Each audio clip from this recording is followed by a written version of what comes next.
Good evening. My name is Erika Kirk. Charlie Kirk is my husband. Go to tpusa.com. If you're a pastor, join our movement at TPUSA Faith. And if you're a parent, I highly recommend that you come to America Fest in December.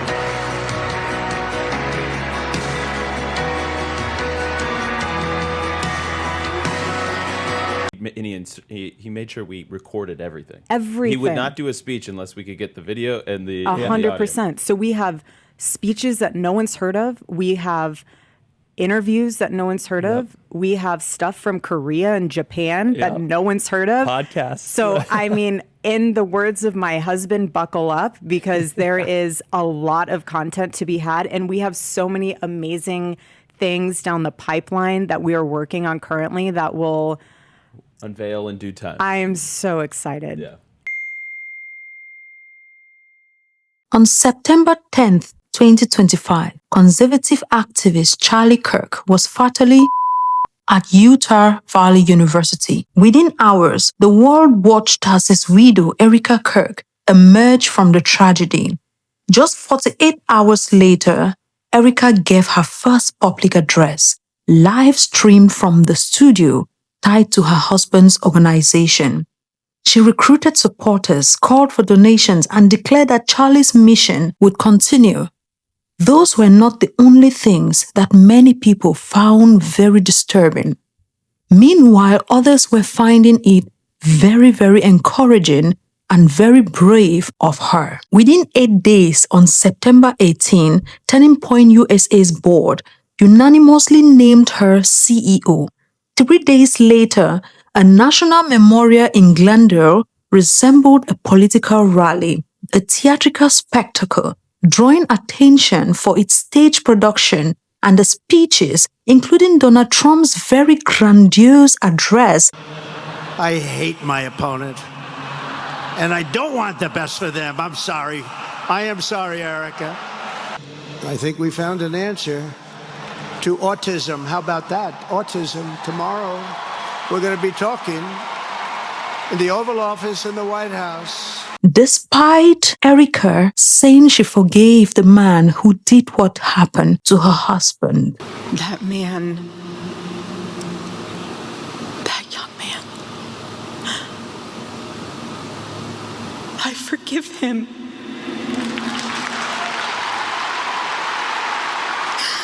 Many pointed out the tears she was wiping, which were not flowing. Others addressed her behavior. Others talked about her attire. Well, it wasn't all. Within a week, she appeared in interviews, composed, relaxed, and as many termed it, looked even happy. We're not going anywhere. We have the blueprints. We have the blueprints. We have our marching orders. And in the words of my husband, buckle up, because there is a lot of content to be had. And we have so many amazing things down the pipeline that we are working on currently that will unveil in due time. I am so excited. Yeah. She also announced a Megyn Kelly tour with tickets reaching hundreds of dollars, raising questions about fundraising and public image. And do not forget, during the memorial of her husband, people were being registered to vote.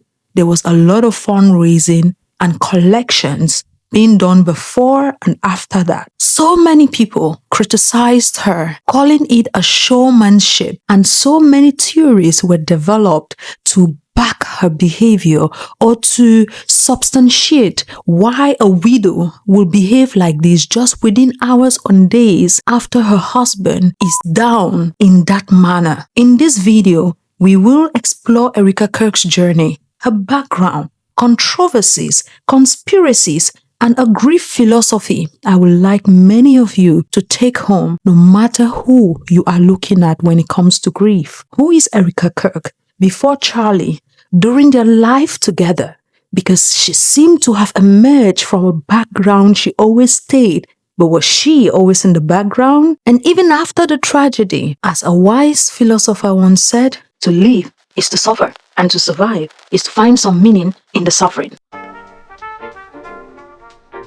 Erika Lane Franksville was born November 20, 1988 in Ohio and raised in Scottsdale, Arizona by her mother after her parents' divorce. A Catholic upbringing instilled a commitment to community service, and she always talked about how her mom used to take her to soup kitchens to help out there, and that instilled in her to help the needy and the poor. And you will see that in her early life, she will start exhibiting such characteristics. At 17, Erika was invited to participate in the Miss USA Arizona pageant, despite having no prior pageantry experience. And this is one of the things people bring up when conspiracies about Erika are being spun. That same year, she founded her first non-profit, Everyday Heroes Like You, which partnered with the US military program to support children in Romania. And this is another part of the mystery and discrepancies many people find about Erika. Many ask, how did a 17-year-old start a non-profit organization at just that age? And also in Romania and with the military? Erika Kirk was reportedly banned from Romania. They kicked her Christian foundation, who were adopting children, out of Romania because there was correlation with missing kids. Okay, so y'all are telling me that Erika Kirk used to model for Trump or was in Trump's pageants, that she used to work for a ministry in Romania and was banned from there because the ministry allegedly was involved in children. But then Erika said her mom was working with the military, which is probably the reason why she had that access. Well, how about this? Did you all know that Erika Kirk's mom not only worked closely with the government, but specifically with Homeland Security and the Department of Defense? Can I ask a question? It's maybe off topic. How did your mom choose Phoenix? So she chose to move to Phoenix from Ohio because there was more of an opportunity for a female business owner out here, especially from the standpoint of she was getting involved with the government, so Homeland Security and Department of Defense. And so she had other business partners that were out here that were already in that industry. So I've been able to travel to the Pentagon. I've been able to meet General Salazar, who's actually out here in Arizona. And I've also been able to donate a Johnny's Locker to the Sojourner Center, which you're looking at right now. Wow. So there's been a lot of things that have been going on, from working in the military to traveling to just being able to get out. Well, here's another good one for you. Any of the pageants, any of the modeling. Erika Kirk, before she was Erika Kirk, was actually an actress on television. Here's a clip from Bravo's reality show, Summer.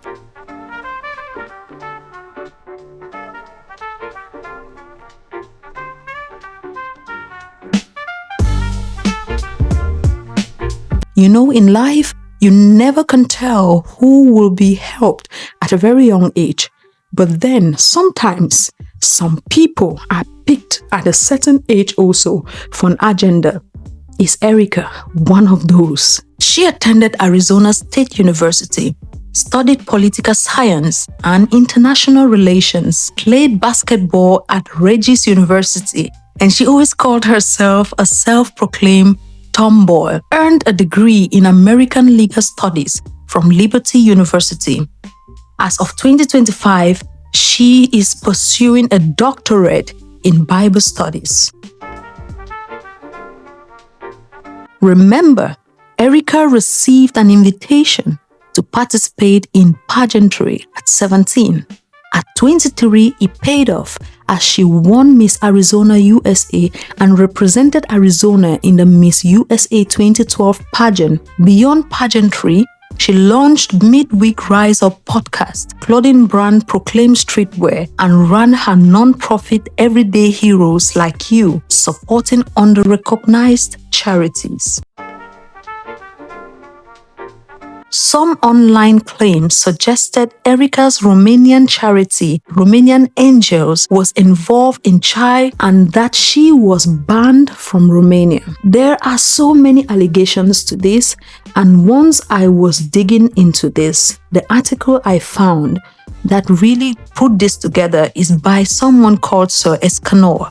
So if you look at this article, you will see a lot of things that many people find fishy, and we will look at the article in time. This is a video posted by Erika Kirk at her Romanian Angels charity back in 2013. It's important to note that at the end of this video, she thanks Colonel Busher, an alleged sex and human for partnering with her on this task of bringing gifts to these Romanian children. Colonel Busher III was an army officer who served as colonel and commander at the Black Sea Area Support Team for U.S. forces in Romania. Now, it's important to note that in November of 2019, a former translator at the base from the 2010s to the mid-2010s filed a criminal complaint with Romania's Anti-Organized Crime Directorate, otherwise known as DICOT. She accused Busher, along with U.S. Master Sergeant Lloyd Sparks, and others of involvement in an organized prostitution and human ring operating within the base during 2012 and 2013. The allegations included bringing women, including some minors, onto the base for forced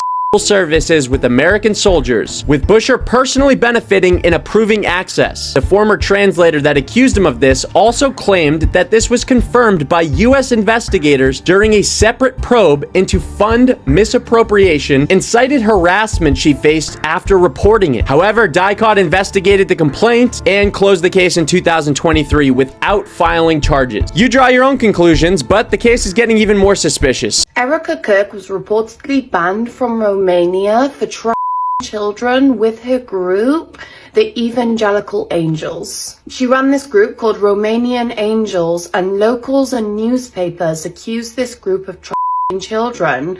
In 2011, Erika Kirk and her group were also forced to leave Romania, and they are not allowed to go back. They kicked her Christian foundation, who were adopting children, out of Romania because there was correlation with missing kids. And now the internet is buzzing about this. Everyone's asking a bunch of questions like, where are those kids and how did your foundation get involved in the government kicking you out from these missing kids? I think the Republicans really messed up by getting behind the Kirk family, not knowing or knowing what they were involved in. So if you don't know what's going on, Charlie Kirk's wife won Miss Arizona, a beauty pageant, when she was, I think, 17. She had never contested before. Someone just told her, hey, you could be a beauty pageant.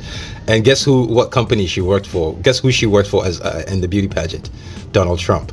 Right after she won the beauty pageant, she ended up creating a Christian ministry that works with children and went to go work with the Romanian government. So now you have all these conservatives on TikTok and on Twitter asking, what kind of power does a 17-year-old have to create a Christian ministry to go work with the Romanian government to go for orphans? Now, here's a funny thing.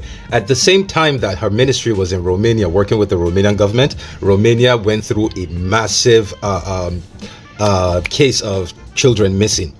So the Romanian government kicked her, like her Christian organization that was in Romania to help Christian babies.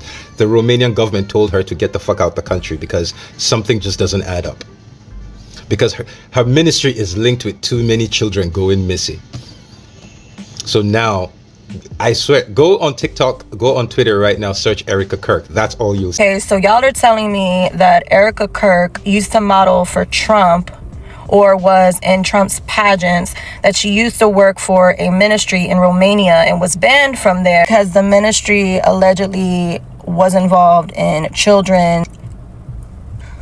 Wow. However, fact-checking organizations including PolitiFact, Snopes, Yahoo News, and the Economic Times investigated these allegations, and they said these allegations were rated false. Its founder, Charlie Kirk, was killed there. And Kirk's widow, Erika, leads the organization now and has been the subject of several rumors on social media. Paul Spey addresses one of them for PolitiFact. Is Erika Kirk banned from a European country for trafficking children? Well, so some people are saying on social media. You can see a couple of the posts here. They claim that Kirk is banned from Romania after being accused of child trafficking. Is this right?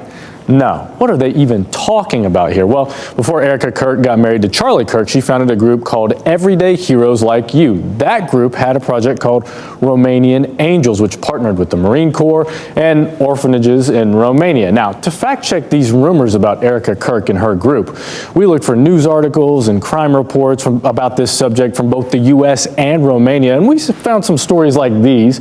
An Israeli newspaper reported on adoption agencies that were under investigation, and an outlet called Radio Free Europe reported on orphans who say they were trafficked from Romania, but neither of these stories mention Kirk or her organization. In fact, we found no reports implicating Kirk or her group, and there's no evidence that she's been banned from any country. All of this is why the Truth Meter rates these rumors false. Read our full fact check. However, there are so many people talking about this, and this has been raising a lot of flags and red flags online, and some people tend to believe it. The validity of these claims and allegations is something we cannot for a fact say are true or not right now, because all we have are rumors. The same fact checkers saying it's false are the same people who were reporting that the White House said Jeffrey Epstein is the only person who Jeffrey Epstein was trafficking children to himself,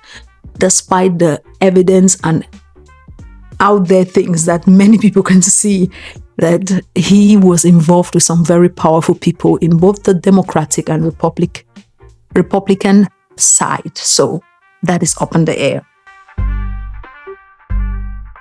Now, when we are talking about meeting of Charlie Kirk, this is another thing that was a little controversial. Erika states that she had seen Charlie Kirk in Israel before ever meeting him in America. And secondly, Charlie Kirk tells a story, and she also tells a story that they met in the USA. I met Erika for the first time at this office, Turning Point USA office. So we met at the office opening, the Turning Point headquarters office opening, the first one, August 2018. And I had no idea what to expect because I was coming into the office from the standpoint of they were potentially going to hire me. And we ordered our food, and then that's when the grilling started happening. Like, that's when the interview process started happening. So I'm like, okay, this is a legit interview. Like, let's go. I'm glad I had my coffee. Like, I'm ready to debate you about Aristotle and Socrates, and you want to talk about theology? Let's do it. Well, I've never met anyone quite like her. I remember I called Tyler and I said he's gonna have to find talent somewhere else. And whatever opening he thought she would fill, that was not gonna work. And Tyler was trying to coach me down because he said that she was way out of my league. He's still right, by the way. So after we got through literally half of the Constitution, going through why I'm living in New York and how I shouldn't be living in New York, and what my 5-year plan is, what success looks like to me, what I studied in college, why, just like every topic you could imagine that is close to Charlie Kirk's heart is what we discussed and went through. When it was like 3.5 hours, and they were starting to close up, and he was finished with his burger, just sat there, and I'm like looking around like, okay, did I get the job? Like, what's going on? I don't need the job, but did I get it? What's going on? And he goes, I'm not gonna hire you. Like, okay, well, thank goodness I didn't need the job because I'm already doing stuff here in Manhattan. He goes, I'm gonna date you. And I kind of just stood, I froze. I mean, wouldn't you? I literally froze. I was just like, okay, was not expecting this at all. And I was like, do you want to how about we just be friends first? Like, see where it goes? And I told her I had enough friends and that I didn't want to be friends with her, so that was kind of a non-starter. But if she wanted to date, that would be great. I had enough friends. And I think she still finds that to be very funny, but I meant it. And without hesitation and like zero hesitation, he goes, I have enough friends in my life. So either we're gonna date or we're not. Do I have any time to think about it? Yeah, you have until tomorrow night when I take you out for dinner, and then you can give me your answer at dinner tomorrow night. But know that the offer's on the table and I want to date you. Well, some of the conspiracy theories out there say that Erika was a wife picked by someone close to Trump or someone in a powerful organization and put in Charlie Kirk's path so they can be a couple that is meant for a particular reason. Now, we have not been there, we were not there, so we don't know how this couple actually met and what about them, But these are some of the theories that are out there, that they met in Israel, even though Erika said she saw him first before in Israel, before their meeting in America. And there are also conspiracy theories regarding her parents and even Kirk's parents. Let's keep up. You will see more of this. So, Erika met Charlie Kirk in 2019. Their shared values in activism, faith, and politics led to a strong connection.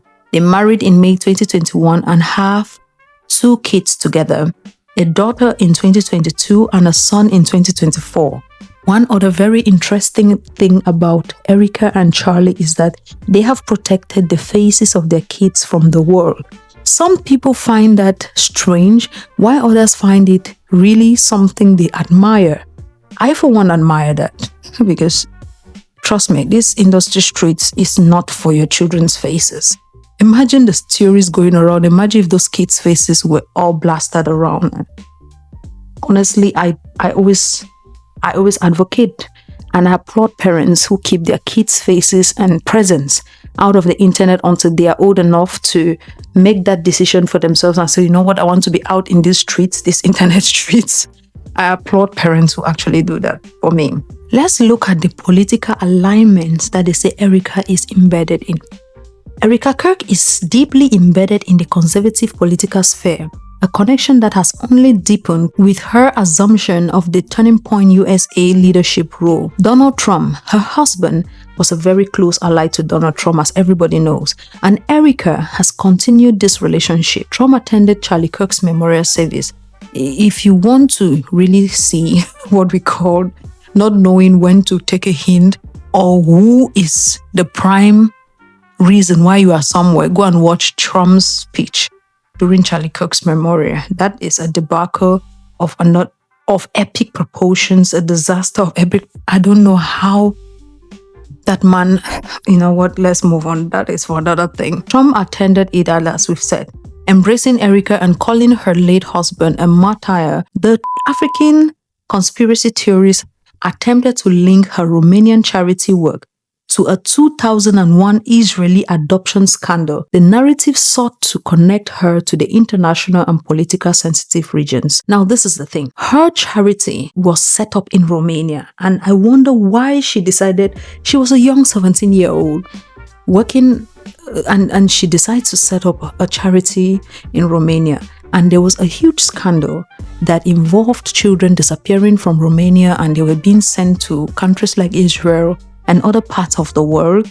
And her charity is being linked to that because they were saying that while she was in Romania doing this charity work, which involved the military, and the military personnel who is the top of that particular military in Romania was involved in a huge scandal. A scandal that involved him having, a very funny kind of club. And people could say maybe she didn't know that he was involved in that, but no, she knew him. She even mentioned him in one of her videos, thanking the people who are helping her, especially the military of the USA. This man is one of the people she thanks in that video, which means she was aware of him, aware of his work and all the things. So many people are putting 2 and 2 together and wondering, how is it possible that she would have linked a man like that to her charity? And why is it that only when she was there were these children disappearing and she was kicked out of Romania, according to what the sources are saying? But after they kicked her out, the thing reduced, the problem of the children disappearing reduced, and she is banned from Romania. There is no evidence, like we've said. Many people are still saying, the fact checkers are claiming there is no evidence, but hopefully with time we will find more evidence to show that this is either true or completely false, so that we can keep this to bed. Like we've said, the timeline is very interesting. September 12, 48 hours after his death, first public address soliciting donations and recruiting supporters. And the thing she was talking about in that particular address was extremely disturbing to some who are saying, you just came out of, your husband was just in that manner. What are you talking about?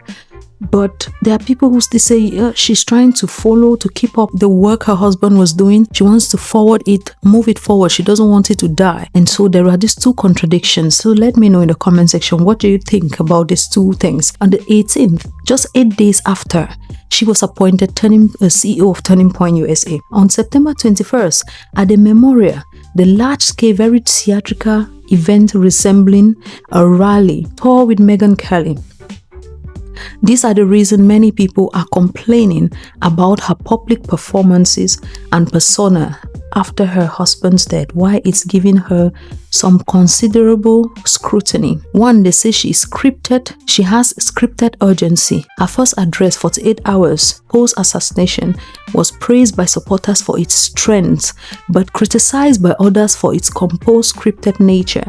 They immediately pivoted to rallying the movement, asking for donations, and taking over her husband's social media organization. Everybody grieves differently. Yeah, I don't know how much mileage we can get out of that one anymore. Something's not right there. Very bizarre, weird vibe there. And did you see the show? Erika hosted the Charlie Kirk show this afternoon, and she's like, she looks like she's over the moon. She's happy as a clam. The WWE Memorial, the public memorial, was a massive and highly produced event featuring a stage entrance for Erika with music and fireworks. Critics, including controversial right-wing commentators like Nick Fuentes, called this a political rally framed as a fake memorial service, questioning the celebratory display for the grieving widow. Turning Point USA staff defended the fireworks as a signature event feature that Charlie loved, representing a celebration of life and a refusal to grieve the way the world grieves. The appearance of happiness, her subsequent interview, especially one she did with her husband's team. According to some critics, she was happy as a clam, void further speculations, because during that interview she was talking about they have thousands and thousands of hours of videos of her husband giving speeches in Asia, in other places, hours of footage that have been filmed, and they are already planning how they are going to plan how to put it out there. He made sure we recorded everything. Everything. He would not do a speech unless we could get the video and the 100%. So we have speeches that no one's heard of. We have interviews that no one's heard of. We have stuff from Korea and Japan that no one's heard of. Podcasts. So, I mean, in the words of my husband, buckle up, because there is a lot of content to be had. And we have so many amazing things down the pipeline that we are working on currently that will unveil in due time. I am so excited. Yeah. And so, and by the way, those are things Charlie himself that he wanted. We were working on some big things, you know, right up until the end, and many people are asking, what kind of a widow sits and is planning but how to put out content when her husband was just in that manner not long ago? Why others are saying, no, what are you talking about? This woman is showing and displaying strength. She is displaying what we want to see. We don't want her grieving the way others are grieving. And others are saying, you know what? She is giving strength, but somehow maybe behind the cameras, behind the scenes, she is in pain. Now, this is what I will tell you. In my life, I have never seen a widow who lost her husband in that manner and was like that. I've never seen it. Never. Well, maybe my view I have seen widows from all around the world, different ages, different conditions. The one thing I've never seen is one who did this. Probably this is a new one. Maybe there are people out there who grieve like her. Let us know in the comment section. We might not be getting the full scope of things which we would like to have, so that maybe next time we find another widow who is behaving like her, we will understand that we are misunderstanding her. She is widow. She's grieving differently, and everybody grieves differently. Now, when it comes to all of these troubling problems, there is even a music video of Erika when she was young, and she had somebody in the video whose name was also Robinson, and there are a lot of speculations about her online. So when she came out after all of this, she made a Twitter post which composed of her husband, children, and things that are really her husband's memorial, her children, and things that really make her comfort. And she also said there is no script, no framework of how you have to grieve. So many people still saw that and said, you have not addressed the problems, the things we were seeing from your Romanian charity and these other things. Why are you addressing only how you are grieving? But this is it.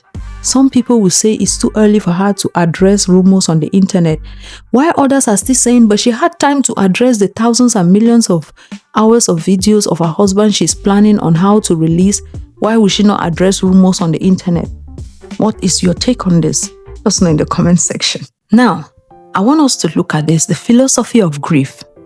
Manipulator or misunderstood? What is Erika's case? The central question remains, is Erika Kirk a manipulator executing a well-planned political takeover, or is she a misunderstood widow simply choosing to grieve differently? There have also been a lot of theories out there which I cannot even mention. So, the concept of grief is not monolithic and has been debated for millennia. Ancient philosophy offers perspective on the highly personal and often contradictory nature of mourning. Ancient Greek and Roman thought, the philosophers like Cicero and the Stoics emphasized the therapeutic power of rationalization and language in overcoming bereavement. Cicero, after losing his daughter, moved through stages of intense private anguish in letters, reading consolation literature, and finally penning a philosophical work to gain a wider perspective. The Stoic idea advocated for a rational approach, suggesting that controlling one's reaction to loss was key to endurance. The role of public ritual. In ancient Greece, elaborate public rituals like the prothesis, laying out the body, ekphora, that's the funeral procession, primarily led by women, were essential to mourning and to ensure the deceased was remembered. However, even those rituals often involve professional mourners, suggesting an element of performance in public grief. Erika Kirk's action, the scripted speech, the immediate call to action, the celebratory memorial, can be viewed through those historical lenses, a political interpretation. Her quick action is a highly public, decisive rejection of traditional mourning, a modern manifestation of a stoic resolve to not let the evil that killed Charlie rob us of our joy. Now, let's look at a cultural interpretation. The spectacle, the rally, the fireworks are a reflection of a contemporary political culture that frames a conservative death as an act of martyrdom and demands a defiant, forward-looking response rather than a quiet sorrow. Erika Kirk has provided a blueprint for the movement's future, but the human heart is rarely as simple. What do you think? Was Erika Kirk's composure a sign of calculation or an expression of fierce resolve to honor her husband's legacy?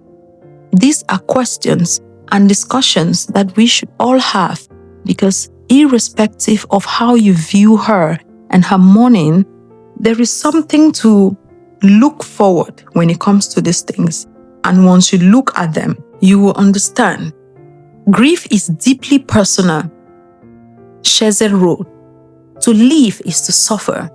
To suffer is to find some meaning in suffering." Cicero said, "Grief is the price we pay for love." Erika's composed demeanor and public engagement may reflect her personal way of processing loss rather than calculation.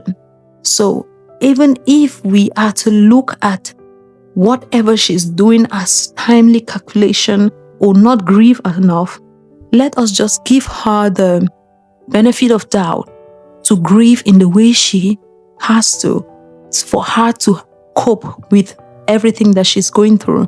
Yes, I personally have seen a lot of things about her method that bothered my spirit, but this is one thing I always come to. Grief is something that is sacred, personal, and there is no manual that anyone should follow to go through it. Some people process it in various ways in order to handle or cope with it. Probably she's putting up a strong public persona to help her be able to stay strong, to take care of her little kids. Remember, she has 2 little children. And if she falls apart, maybe she will not be able to stay there for her kids. Maybe the reason she's practicing to smile in front of the public is so she can also prepare herself to smile when she's alone with her kids. At 3 a.m. in the morning when she wakes up and realizes the man she loved and lived with for these years is no longer by her side, and she has to deal with that alone. Maybe her smiling in public, maybe her constant behavior, which we are not understanding, is something that we will not comprehend because she is the one dealing with the grief. Yes, I understand that things like her wiping tears that are not there are extremely suspicious. But remember, let's give her grace to grieve. Let's just give her the grace to grieve. We may not know everything happening behind the scenes, but let's give her the grace and say, this is probably her method until there is reason otherwise. Erika's journey from pageant queen and young NGO founder to CEO of Turning Point USA is marked by achievements and controversy. While some view her actions as strategic or theatrical, fact-checking confirms that allegations about Romanian angels were false. But then, we will wait for the full reports before we can keep that to bed. Her story raises large questions.